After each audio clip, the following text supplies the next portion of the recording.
Oi, gente. A gente começa hoje mais um debate do Olhar de Cinema 2020, dessa vez com o filme Cavalo, que está na mostra Olhares Brasil, do festival. A gente está aqui com o Werner Salles e Rafael Barbosa, que são diretores do filme, e com o Alexandre Constantino, que é elenco do filme. A gente vai fazer uma conversa aqui a partir de algumas questões e fica todo mundo à vontade aí para interromper, fazer pergunta e falar o que achar mais interessante. Eu acho que uma primeira, na verdade, um comentário, assim, quer dizer, para quem está nos assistindo e não viu o filme ainda, Cavalo ele acompanha o processo criativo de 7 dançarinos negros e negras uma imersão em suas ancestralidades nesses processos criativos, né?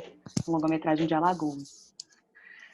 Então, começar só com um comentário mesmo, lançar uma primeira pergunta mais geral para vocês, que o Cavalo ele tem uma forma dele híbrida, que ele vai costurando alguns regimes diferentes, né? Ele traz o documentário, ele traz a ficção e ele traz a performance muito fortemente.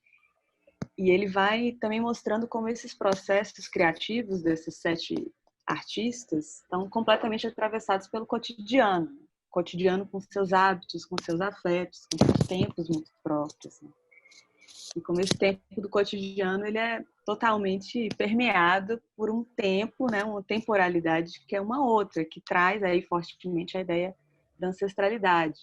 A Leda Maria Martins fala da ideia de um tempo espiralar, né, que cada performance, né, nessa convocação da ancestralidade, ela vai sempre se atualizando, ela vai sempre criando alguma coisa nova, né, criando algo novo. Então, talvez uma primeira pergunta que eu lanço para vocês, a partir desse comentário, é como é que o filme se construiu nesse diálogo entre pessoas, né, de trajetórias diferentes e de trabalhos em campos diferentes da performance e do cinema, nesse diálogo mesmo entre o que é performático e o que vem desses regimes do cinema, né, desse registro documental principalmente. Mas como é que se construiu nesse diálogo entre, né, o performático e talvez essa vontade aí de documentação de cinema? Fique à vontade para falar. Primeiro, agradecer o convite. Obrigado, Carla, pela conversa, pelo festival, pela oportunidade. O Olhar de Cinema sempre foi um festival que eu acompanhei essa trajetória aí com muita atenção, muita vontade de participar. Então, é uma realização para a gente estar no Olhar de Cinema e mostrando Cavalo, então, que é um filme também muito especial para nós. É incrível. Sobre esse processo, assim, a gente se lançou num processo artístico mesmo, né? Com o elenco, mas também nosso, uma vivência nossa, da equipe inteira. E com algumas incertezas, a gente não sabia que materiais esse processo ia gerar. A gente tinha alguns starts, algumas premissas, alguns inputs, né? Mas a gente sabia que o filme seria o resultado de um processo que dependia muito do desenvolvimento dessas performances, desses estados que viriam muito do elenco, né, da contribuição deles, porque o processo também era um processo de coautoria. Então, a primeira grande premissa era registrar, né, estar muito atento, aberto, em diálogo e registrar. E aí, de certa maneira, a gente costuma dizer que é um filme de montagem também, porque é na montagem que a gente articula esses resultados desses processos. Tá? E muita coisa foi surpreendente para a gente. Só assim, tentando explicar um pouco uma linha do tempo desse processo, né? A gente fez um teste de elenco para selecionar essas 7 pessoas, e esse teste foi uma grande entrevista em que a gente escutou as histórias e eles dançaram também, eles e elas dançaram e falaram sobre seus cotidianos, né? E sobre suas trajetórias. E aí a gente selecionou 7. A princípio a gente não tinha um número de quantas pessoas a gente ia selecionar. Em algum momento do roteiro esse número era uma pessoa, inclusive, que seria um protagonista. E talvez a gente tivesse outros que fariam parte do mesmo grupo, mas dentro desse processo de dança que já tinha sido definido. E aí a gente parte para o processo de filmagem, que é o registro desse processo artístico, dessa imersão, desse mergulho. Tanto na ancestralidade, nessa palavra que a gente usa, mas também nas identidades, nas formas de ser. E a questão dos tempos que você menciona, eu acho que o filme tem tempos distintos, registros distintos, diversos, né? Que tem muito a ver com essas contribuições individuais, particulares, de cada um, que de certa maneira, influenciam um registro próprio. Alguns, inclusive, se registram, né? Então, isso traz uma outra dinâmica também. E o filme, a montagem é um grande desafio de como a gente transforma em um conjunto homogêneo esses registros tão distintos. Acho que Werner, que montou o filme, é um dos montadores, também pode falar sobre isso. E vai ser interessante também ouvir a Lê, que viveu por dentro aí o processo do elenco.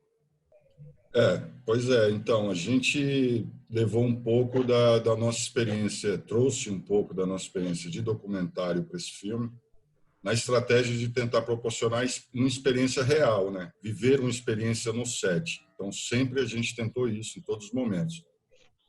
E a gente experimentou muita coisa, e foi muito forte as experiências que a gente teve no set. A gente, quando terminou o filme, a gente sabia se conseguisse passar parte da energia que a gente sentiu nos processos de filmagem, a gente tinha um filme. Esse era o grande desafio da montagem. A gente tentou começar a montar de uma forma mais linear e viu que não estava funcionando muito bem quando a gente encarou que vamos passar as experiências. Então, a gente tentou encontrar essa experiência na montagem, né? Passar essa energia real da experiência vivida. A maior parte dos planos são planos únicos, takes únicos, a gente não repetiu.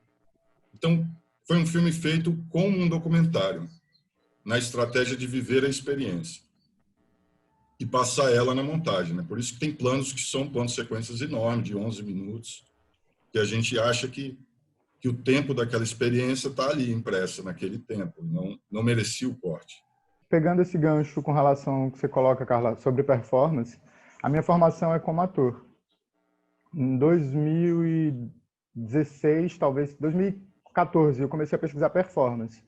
E aí o que eu acho, quando eu voltei para Maceió, foi justamente no processo, um ano ou dois depois do teste de cavalo.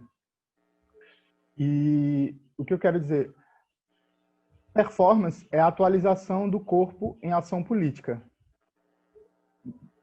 Basicamente, o que se pensa sobre performance e arte é isso.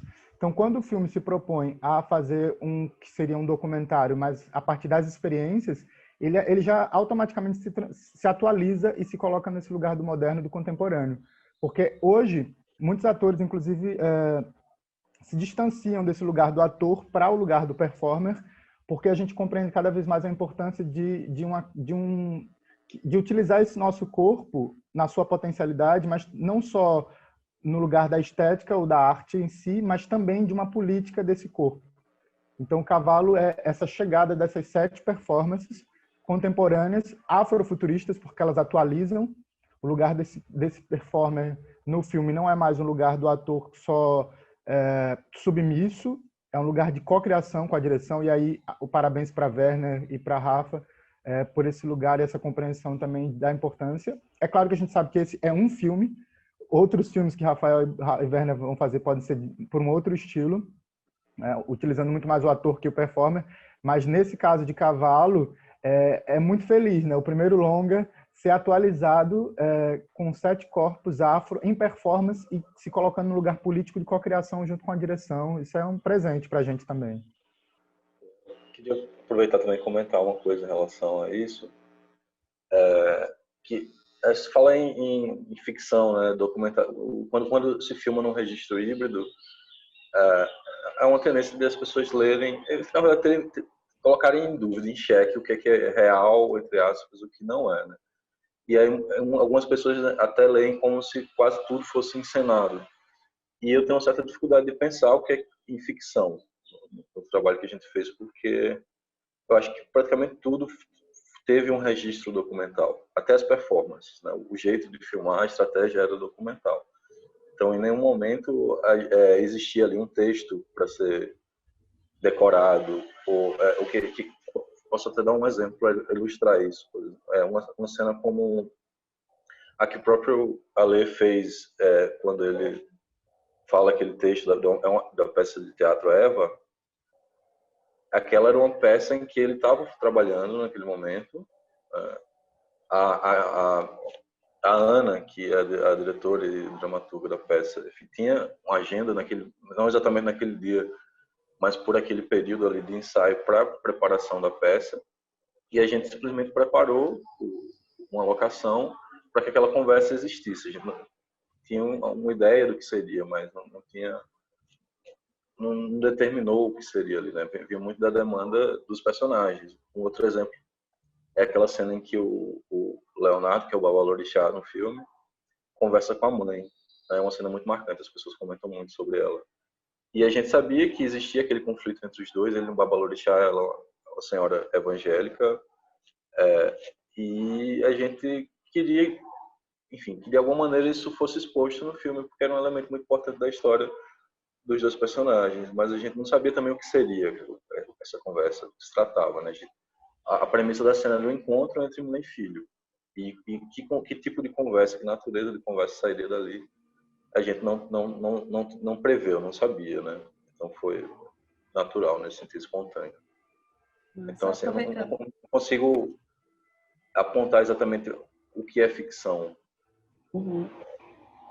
Só uma questão mais pontual, aproveitando um pouco que vocês falaram, qual o tempo de produção do filme? Que, enfim, vocês falaram nos prazos de 1 ano, 2 anos. Quanto tempo demorou entre a ideia e concretizar?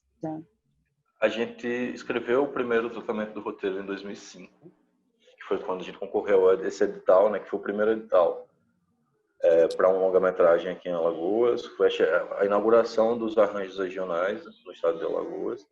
Teve vaga para um longa, então a gente escreveu esse projeto em 2015, 2005, não, 2015, desculpa. Mas aí tem aquela demora da burocracia, da contratação, e aí a gente filmou ele em julho de 2018, e aí o resto do tempo foi de montagem e finalização, lançamos ele em janeiro desse ano. Então esse processo de feitura eu acho que tem 2 anos e pouquinho. Agora, interessante você falando aí a linha do tempo, eu lembrei, esse filme tem vários plots, né? Porque quando a gente fez o roteiro era uma coisa, eram 3 personagens, claro que tinha alguma coisa do filme, depois a gente entra em crise, depois tem um plot das entrevistas que traz para a gente os personagens. Então ele foi, na verdade, quando a gente decidiu fazer Cavalo, o filme dessa forma, foi bem nesse período da filmagem, meio que a gente foi construindo o roteiro na construção do filme. A gente meio que deixou o roteiro original de lado e fez um roteiro para a filmagem. Foi o plot final, né? Para não parecer que a gente já tinha essa estratégia desde o início, a gente foi meio que induzido a chegar, né? Encontrando os caminhos. Uhum. Eu tenho uma outra questão que, na verdade, vem de uma colega minha aqui da curadoria, Karine Martins, que era para estar aqui comigo, fazendo a comediação, mas infelizmente não pôde estar aqui hoje. Mas, enfim, eu vou ler a pergunta que ela gostaria de fazer. Que ela fala assim, que um aspecto muito interessante de Cavalo é como ele consegue trazer um gesto muito específico da cultura afro-brasileira para além da corporal. Como ele consegue trazer esteticamente uma experiência que contempla, no sentido de vivência e de forma, esse aspecto cultural. Então, ela pede assim eu também, a gente pede para vocês comentarem um pouco sobre essa construção da criação desses elementos sensoriais do filme que acabam extrapolando o corpo, né? E sendo captados também pela imagem e pela nossa relação com ele. E aí pergunta para todo mundo mesmo. Se vocês quiserem Quer começar, Lê? Assim, pontuar que a cultura afro-indígena é uma cultura cosmológica. Então, nós não somos só corpo, nós somos estética, nós somos política, nós somos ambiente. É muito abrangente, né? E quando o filme captura esses corpos, ele não está capturando só os corpos, ele está capturando uma história, e no caso, 7 histórias, né? Então, e com isso traz toda uma árvore que sustenta essa cultura. Mas para pontuar isso, que quando o filme captura esses corpos, ele não está capturando só os corpos, ele está capturando toda uma ancestralidade, uma história que se atualiza ali. E o que o diretor, e o montador, e a direção, e toda a equipe acabam favorecendo é para que essa ancestralidade ou essa narrativa afro chegue com todo o seu potencial a partir de todas as nuances e todas as... É como uma tela, tinta de pintura, né? Você tem várias tonalidades e ali aquelas tonalidades estavam à disposição de toda a equipe da direção para que pudessem ser utilizadas. Esse corpo ele é também território. Eu acho que isso está dentro isso nasce no projeto quando a gente escolheu trabalhar com a questão do médium, do cavalo. A gente viveu uma experiência no curta-metragem sobre Exu e a gente teve uma vivência em terreiros de Umbanda, de Candomblé, e a gente percebeu que ali tinha uma representatividade muito interessante do povo brasileiro através dos caboclos, dos pretos velhos, figuras marginalizadas da sociedade, o malandro. Então a gente entendeu que tocar nesse assunto, a gente ia ampliar o espectro da representatividade. O resto foi imposição que o próprio corpo de cada personagem pôs no filme, né? Cada um carrega uma força muito grande. E é por isso que eu acho que rolou o filme, porque você ligar a câmera e botar na frente das pessoas, não acontece filme. Tem que ter uma imposição, tem que ter uma representatividade. Todos eles, quando a gente fez as entrevistas do teste de elenco, a gente percebeu que eles tinham isso. E a única coisa que a gente fez no roteiro foi tentar que aflorasse essas questões que já eram inatas de cada um, né? A mediunidade em uns, a questão da política em outros, etc, etc. E eu acho que foi por esse caminho. Eu acho que tem uma coisa do nosso processo que foi bem importante para que isso acontecesse. Como o Werner falou, né, a gente começa essa pesquisa com o documentário Exu lá em 2012, então são 8 anos. E a gente continuou filmando esse universo e mergulhando, né, e pesquisando muito nesses 8 anos, né? E mais principal, além disso que a gente constrói enquanto pesquisa, eu acho que foi muito importante a estratégia da escuta, né, do diálogo e dessa soma de visões, que vem tanto do elenco quanto das outras pessoas que estavam nos cercando e nos dando orientações e consultorias. A gente trabalhou com alguns babalorixás, não apenas o Leonardo, que é personagem do filme, mas outros que estavam nos ajudando, nos consultando. Aliás, né, a gente estava se consultando, estava nos orientando. E também a estratégia de ter a intuição como uma forma de fazer o filme, né? Estar aberto aos sinais e à subjetividade. Eu acho que essa subjetividade é a busca de não... Aliás, né, entender que a linguagem clássica não daria conta de contar essa história, né? Que a gente teria que estar aberto a uma linguagem que seria construída pelo processo. E eu acho que essa busca da subjetividade, estar aberto, construiu isso. Isso tem muito a ver com o cavalo, né? A questão de você abrir o seu inconsciente para você receber a força que vem de outros lugares. Então, nesse processo, a gente tentou também ser cavalo, na intuição, na escuta, em receber, em estar preparado para receber e agir na hora que tivesse que agir. Acho que o princípio de cavalo ele está em todo o processo do filme, inclusive na montagem, na direção, no roteiro. E quando a gente buscou, né, imprimir uma linguagem clássica, a gente chegou a fazer um corte com entrevistas, tentando deixar tudo muito contadinho, né? Mas a gente sentia que perdia força. Quando a gente assumiu esse corte da poesia, eu acho que a gente imprimiu isso. Acho que isso é sensível no filme para quem assiste. A Lê, não sei se quer falar alguma coisa, essa ideia do cavalo, né, que apareceu na fala do Werner e do Rafa. Como é que isso foi para você também, né, numa outra perspectiva como performer? Para mim é uma experiência muito nova, Carla, porque a gente não é educado a mergulhar na nossa ancestralidade, na nossa cultura de modo geral. E então eu particularmente é curioso porque uma boa metade do elenco é de santo e uma outra metade está chegando no santo ou no mínimo está empatizando, porque eu particularmente não tinha nenhuma aproximação com o candomblé, ao contrário, muito preconceito familiar, social, cultural com o preto, né? E chegar nessa compreensão, até porque assim é muito curioso, porque para quem trabalha com performance e desenvolve um trabalho dentro de um terreiro, eu acho que é muito próximo, sabe? Assim, pelo menos para mim. Porque cavalo, como o Werner acabou de falar, essa possibilidade de você estar num determinado espaço, né, no caso o terreiro, porque é da religião, e você receber uma força que é sua também, mas ao mesmo tempo ela é cósmica, porque ela vem do universo, né? Os orixás, eles não são deuses, eles são as forças da natureza. Então, se abrir para essa conexão e essa abertura é muito potente.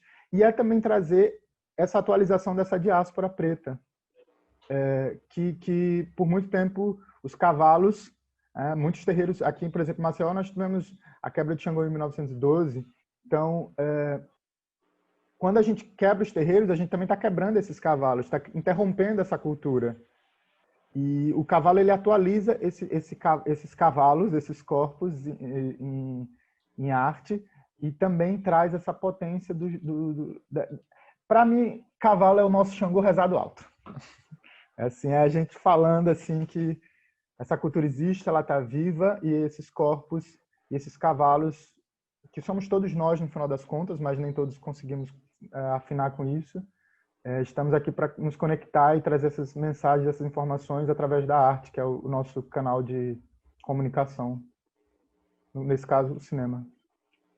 Gente, ótimo escutar vocês. Só pegando um gancho de outras coisas que vocês falaram, um dos fatos que mais aparece, né, quando a gente vai ler sobre o filme, é que, enfim, foi o primeiro longa-metragem alagoano feito com lei de fomento, né?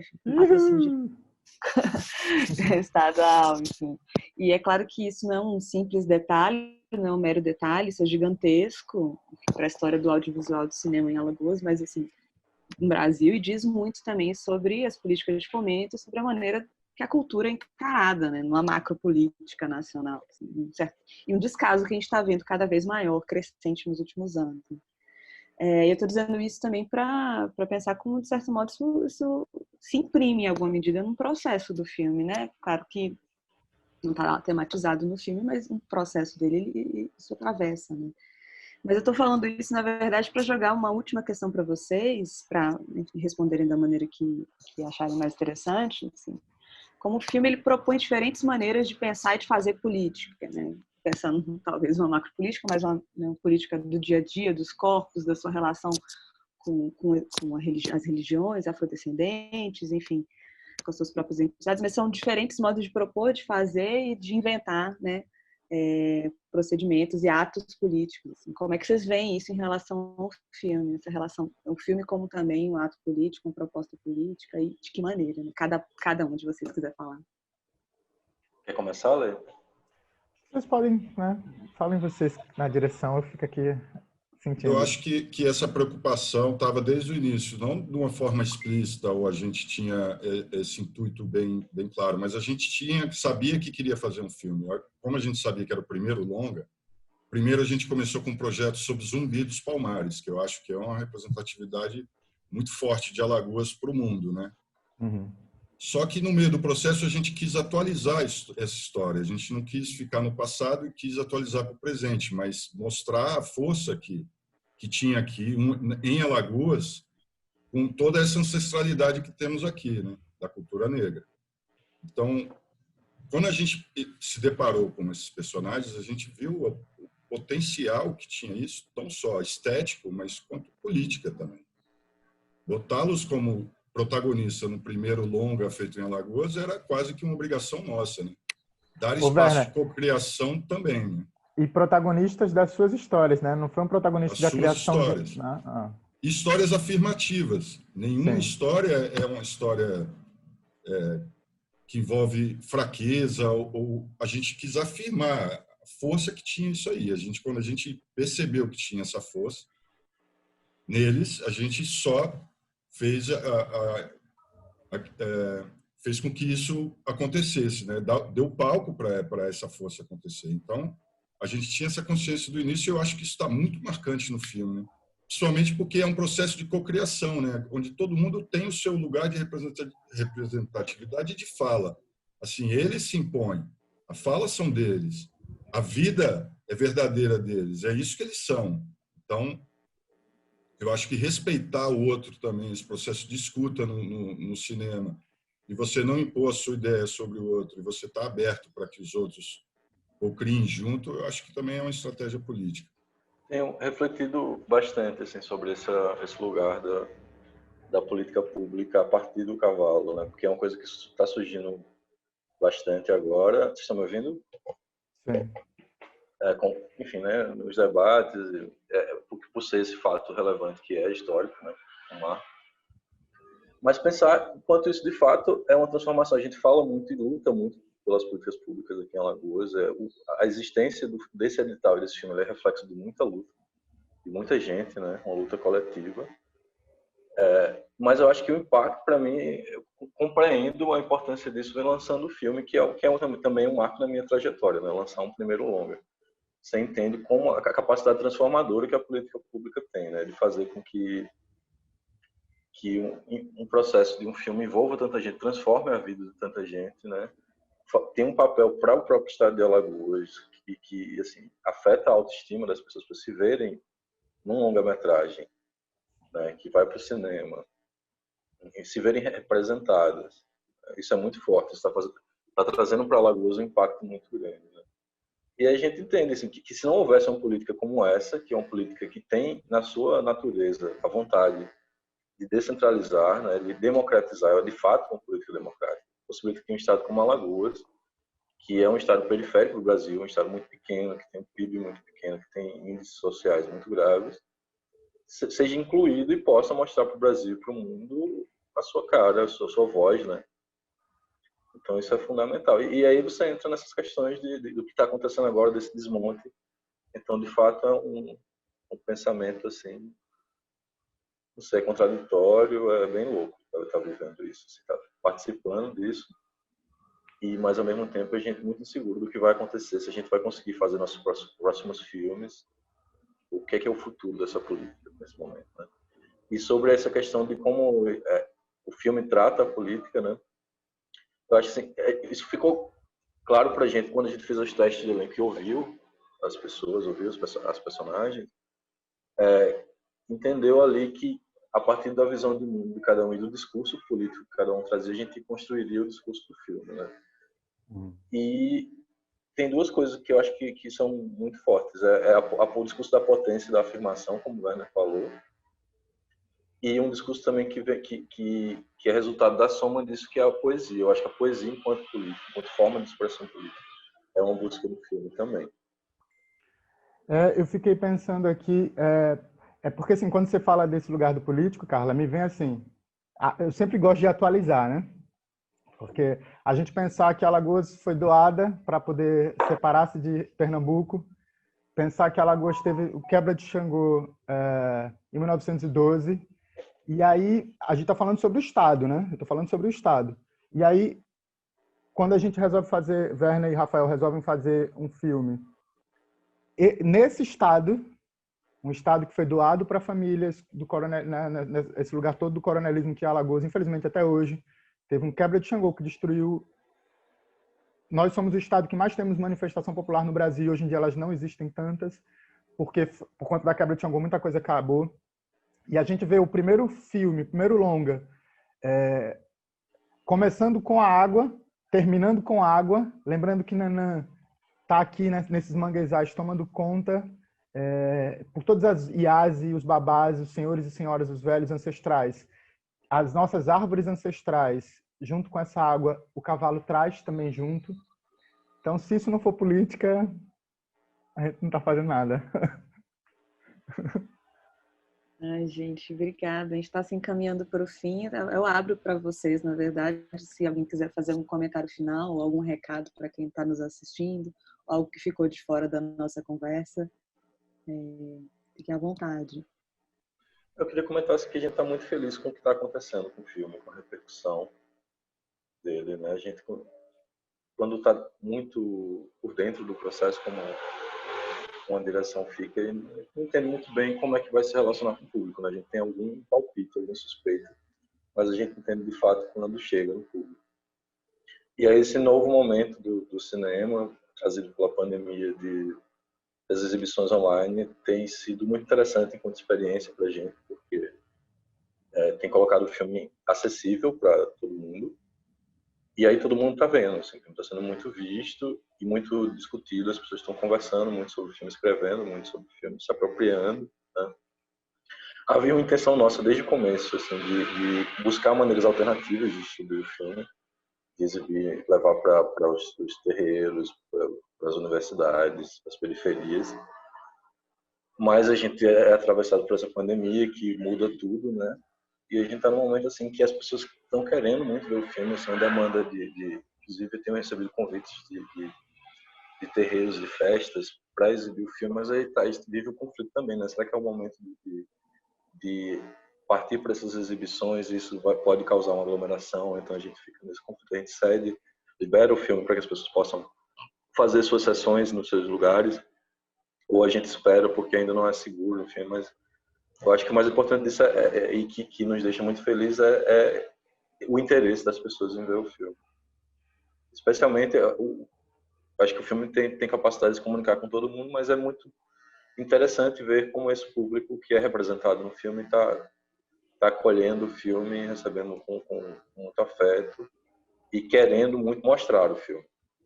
Da minha parte, agradecer ao festival. Para a gente é uma honra estar aí no Olhar de Cinema, representado. Estamos muito felizes. Tudo isso que o Rafael falou, para a gente, Cavalo é cheio de, como eu disse, plots, né? A gente está vivendo um outro plot, que é o lançamento do filme agora. É tudo muito imprevisível, desde o começo. E a gente está aceitando tudo com muita felicidade, com muita surpresa. O filme, a gente, por um momento, na montagem, a gente achou o filme que poderia ser hermético, por ter uma linguagem tão diferente, mas a gente percebeu que a poesia, a beleza se comunica, né? Emociona. A emoção está se comunicando muito bem com o filme, pegando públicos que a gente nem imaginava, né? Atingindo públicos que a gente nem imaginava. A reação está sendo também uma grata surpresa. Então, agradecer a você, Carla, por esse momento agora, e agradecer o festival e chamar o pessoal para ver o filme, né? No festival, no Olhar de Cinema. A Lê quer falar alguma coisa por último? Agradecer muito a participação. É um presente muito grande, né? Porque a gente batalha tanto para fazer os nossos projetos, então tá aqui e o Olhar de Cinema, a gente sabe, né, a potência que tem para lançar o filme, jogar em outras pessoas, poder alcançar outros olhares.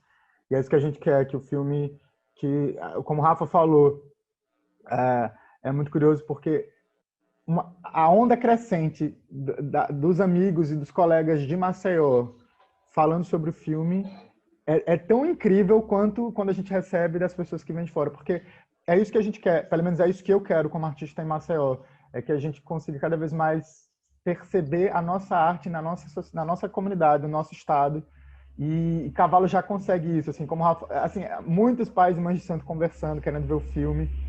Isso é muito feliz, assim, espero que outras pessoas possam ver e que realmente o filme vá para o mundo, né? Porque é o nosso primeiro e é um primeiro com um gol muito lindo, assim. Então, e ouso dizer realmente, como afro-indígena, que é um marco para o cinema nacional, que esse filme possa ficar aí para que muitas pessoas possam ver, como a gente tem Besouro, como tem outros tantos filmes do próprio Kaká, né, Gangazumba, Cavalo está aí nesse lugar também de trazer essa referência e essa enaltecer a nossa cultura, o nosso povo. Então, que como somos maioria, que os nossos e nossas possam ver esse filme e terem orgulho de se ver também na tela do cinema e não só na tela da TV sendo assassinados. Gente, muito obrigada por tudo que vocês falaram. Enfim, aprendi muito mais sobre o filme e abriu outras portas aí de relação com ele e com o mundo também, para além do filme, extrapolando o filme, relação com o mundo. Agradecer mesmo a vocês e convidar quem está nos assistindo para assistir o filme. Vejam Cavalo, não deixem passar. Vejam o filme e que, enfim, vida longa ao filme e também que se desdobrem debates futuros, né? Isso. Obrigada, gente. Vejam, escrevam, compartilhem, divulguem com todas e todos. Obrigada, gente. Valeu, Ale. Obrigado, Carla.